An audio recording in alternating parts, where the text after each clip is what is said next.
Welcome to this lecture on synchronous machines. We have been discussing, as I told you, that synchronous machine are of two types. One is cylindrical rotor synchronous machine, cylindrical rotor, or uniform gap, or it is also called non-salient pole type rotor structure, where field winding is housed. Based on that, it is classified, and the other is salient pole type, salient pole synchronous machine. Now, the analysis of these two kinds of machine is different. Also, it will be reflected in their phasor diagrams. Now, you recall that in cylindrical machine, if you have understood the cylindrical machine synchronous reactance correctly, then there will be not much of a difference. Recall that in case of cylindrical rotor type synchronous machine, where air gap is uniform, then the phasor diagram was drawn like that okay, if this is your phi f, then under no load condition this will be your E f, 90 degree lagging. All are rotating with synchronous speed in this direction. How this phi f was obtained? Because phi f is the decided by I f, the rotor field current. This was the thing. But when this synchronous machine will be loaded, then I told that suppose it is a lagging power factor load, then I a will be here, I a will be here. Armature current, lagging power factor.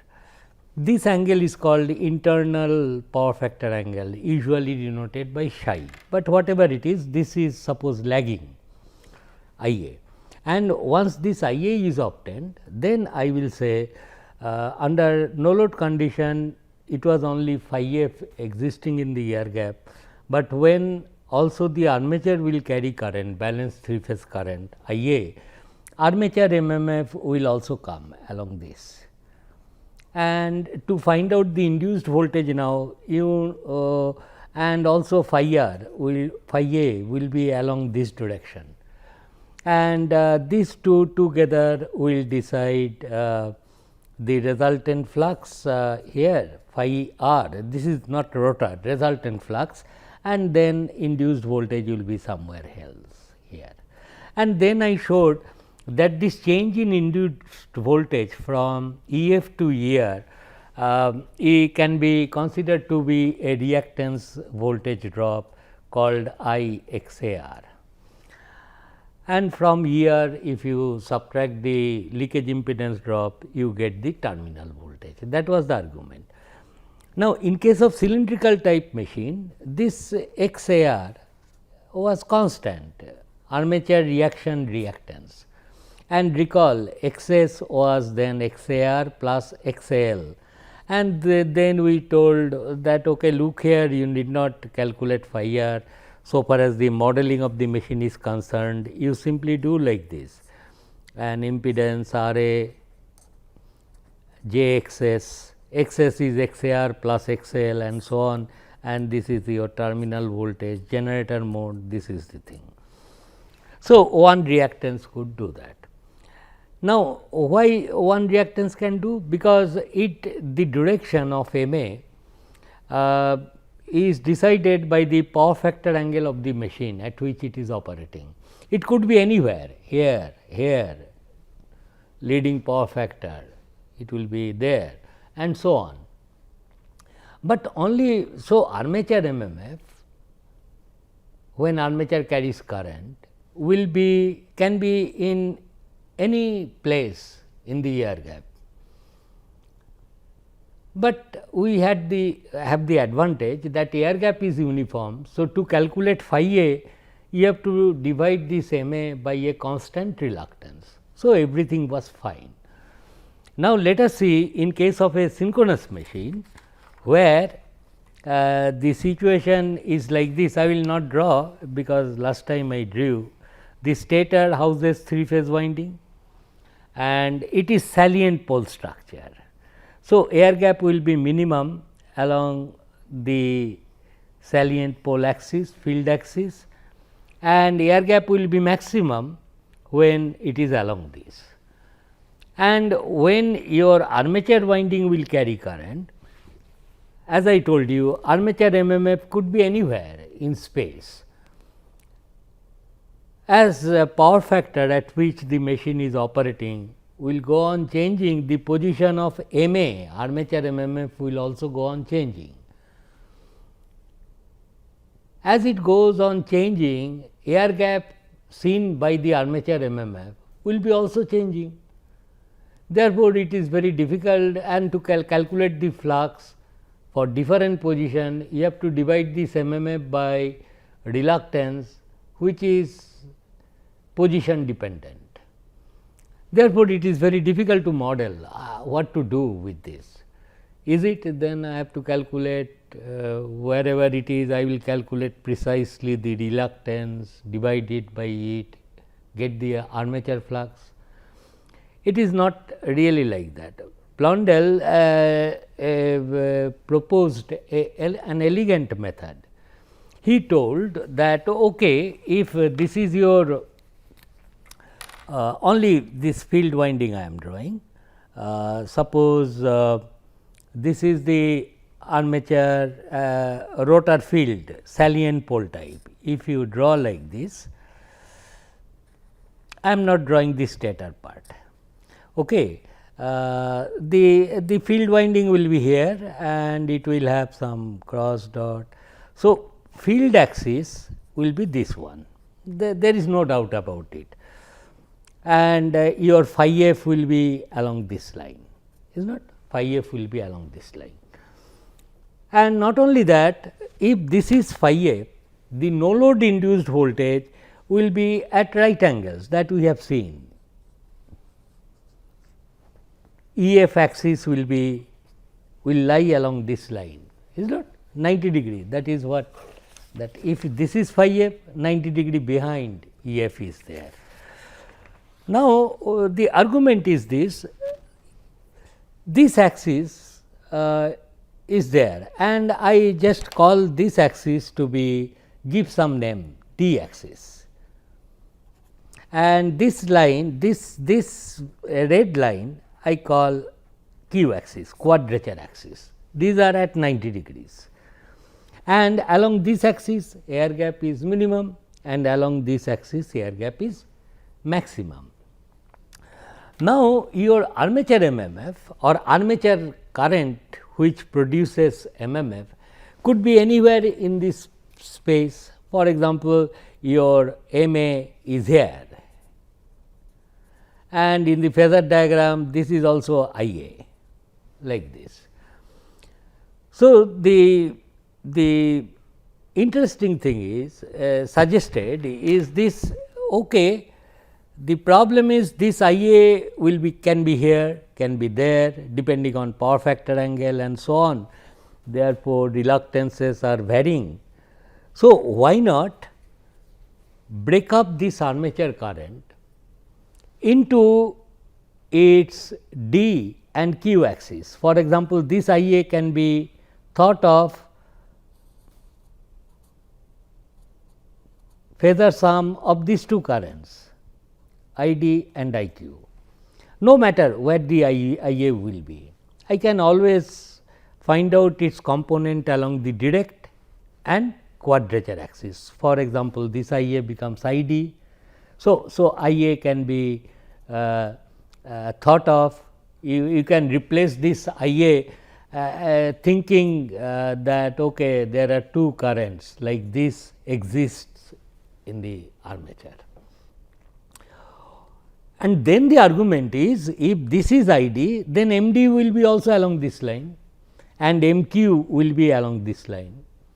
So, because of ID, therefore, the change in voltage drop can be taken as we have taken here. So, I will say that under no load condition when I A was 0, if this was your E f, now I A is here, suppose I A is here, and this E f axis is q axis. So, I will draw a line here, that is the d axis, and I will divide this current as I d and I q, these components, and then I will forget about I A. I will replace this armature current as two components, I d and I q. Then I will say, okay, from because of I d there will be a change in voltage, and because of I d there will be a armature reaction flux x a r d plus x a l. This will be some direct axis reactance, and x q is equal to x a r q plus x a l. Mind you, the leakage reactance is not affected, because leakage reactance path will be this armature conductor, and it will complete its path through air gap. Okay. So, leakage reactance remains x a l. Therefore, you have to simply define, instead of a synchronous single synchronous reactance x s, as we did in case of a cylindrical rotor machine, it will be then two reactances.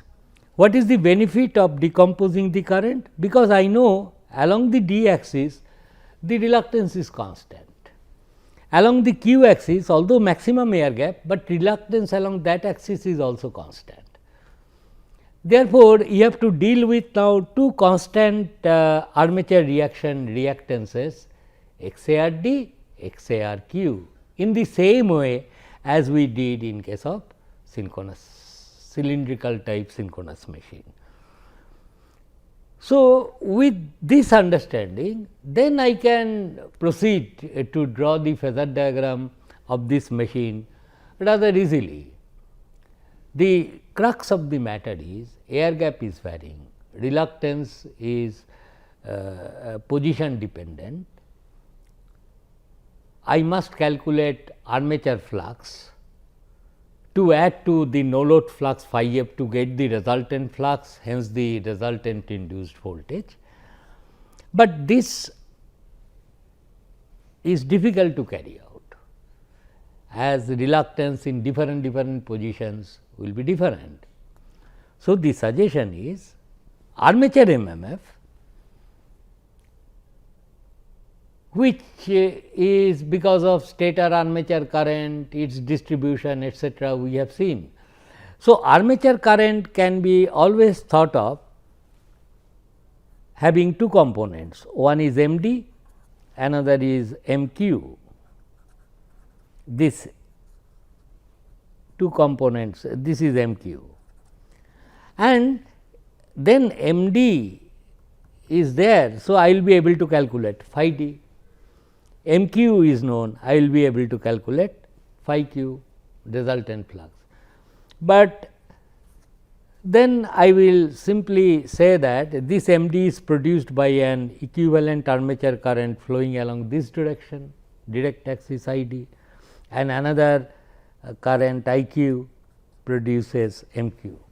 Then rest of the things I know what to do. Instead of a single current there, now for I d and I q, I have to define two reactances, and I will add them up to get the resultant force. See what I am doing.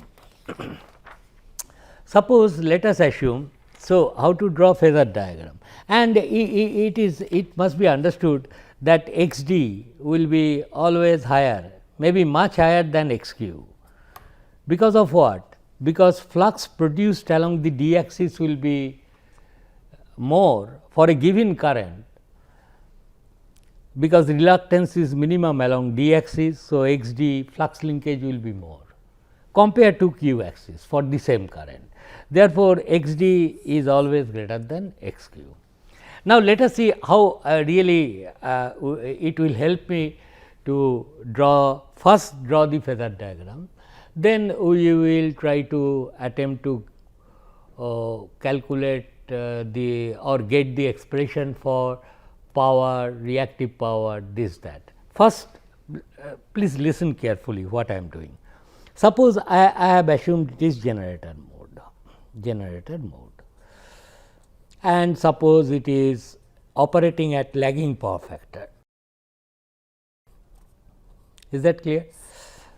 Terminal voltage is V per phase, terminal voltage per phase is V, and excitation or no load voltage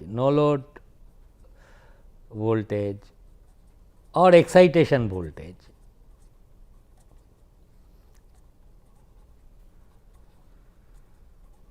is equal to per phase is EF. This is the thing. Armature current is IA. This can be measured, that is this is the machine, salient pole machine. Okay. This is the salient pole machine. This is the rotor, windings are here, and this fellow is running. So, armature current is this current, terminal voltage is, if it is star connected, per phase voltage V root 3 V, that is the thing, and it is delivering IA current, balanced current. So, excitation no load voltage IA is the armature current, and power factor angle is equal to theta, and this is the thing. So, this is your EF or V, let me start with V. So, to V, if I go on adding the drops, resistance drop, then reactance drop, I must get my EF. What is known to me is these two things. This you please be with me for every statement I do here, what exactly I am doing. So, these are the things which I can measure at the terminal.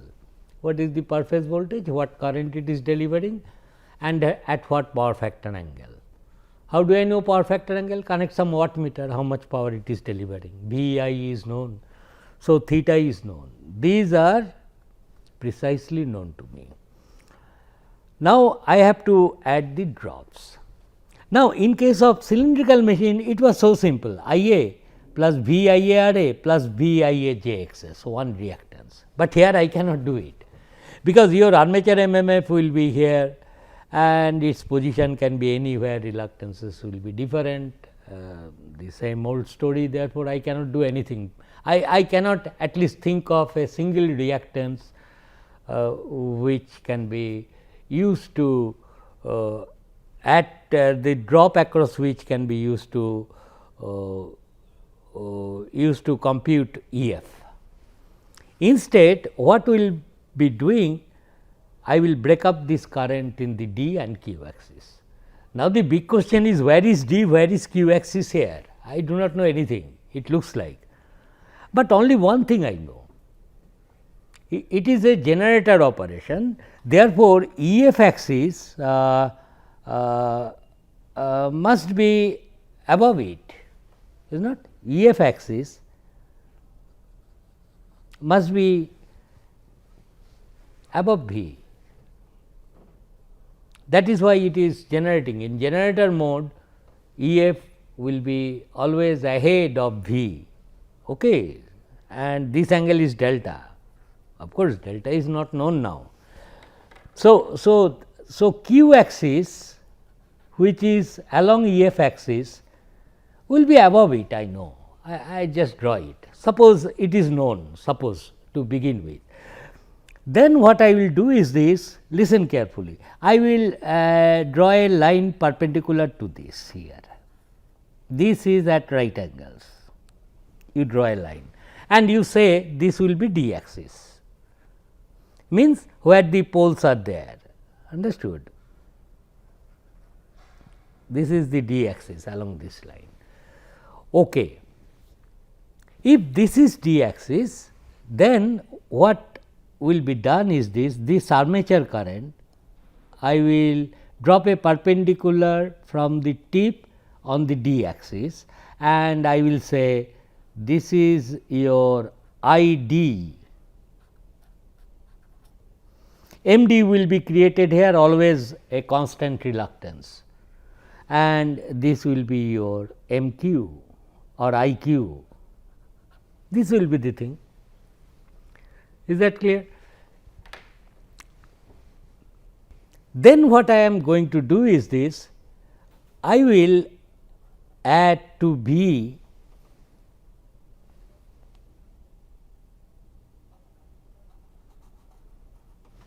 a voltage J I d x d. I d is here, its drop 90 degree ahead. So, this drop will be parallel to q axis J I d x d. Okay. And of course, I have neglected here R A. Okay. Suppose R A is 0. Then I know this much, E f should be generator mode V plus J I d x d plus J I q x q and plus I A R A. R A I will take into account. I have assumed R A to be 0. So, only J I d x d, and then I have to add J I q x q. I q is along this. So, J I q x q will be like this. So, you add this to J I q x q, and then this will be your E f. That is what you have to do. Okay. So, V plus J I d x d plus J I q x q will give you the excitation voltage. So, I am doing once again, and this time I will include R A also. So, what I am doing? Informations which will be available to you or measurable quantities is I A, power factor angle theta at which that machine is operating, and the terminal voltage. So, this time, so in case of generator, you first draw V, that is there, and this I A I can draw with confidence, no problem, and this is the power factor angle theta. The next question is, okay, this is I A, where is q and d axis? Okay, I am not certain, but I am sure about one thing, your E f must lie above this. So, suppose this is your q axis then, because E f will lie here and this E f line is your q axis line. And then wherever E f will be, I am not knowing till now, but I am sure about this thing, this angle will be some delta, angle between E f and terminal voltage. Then I am drawing a line perpendicular to this, and I will say this is your d axis, Okay.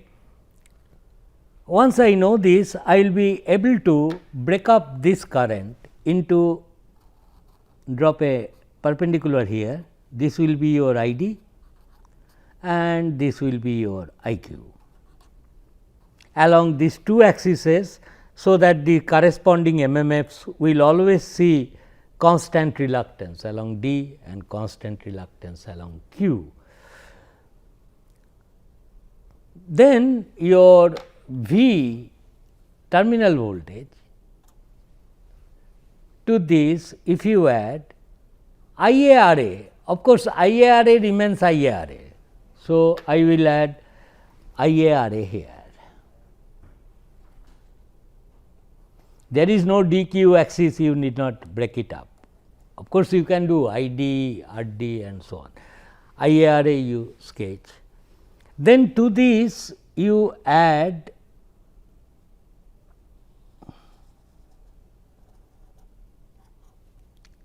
J ID XD. ID is a J ID XD, and then to this you add J IQ XQ, and you will get EF.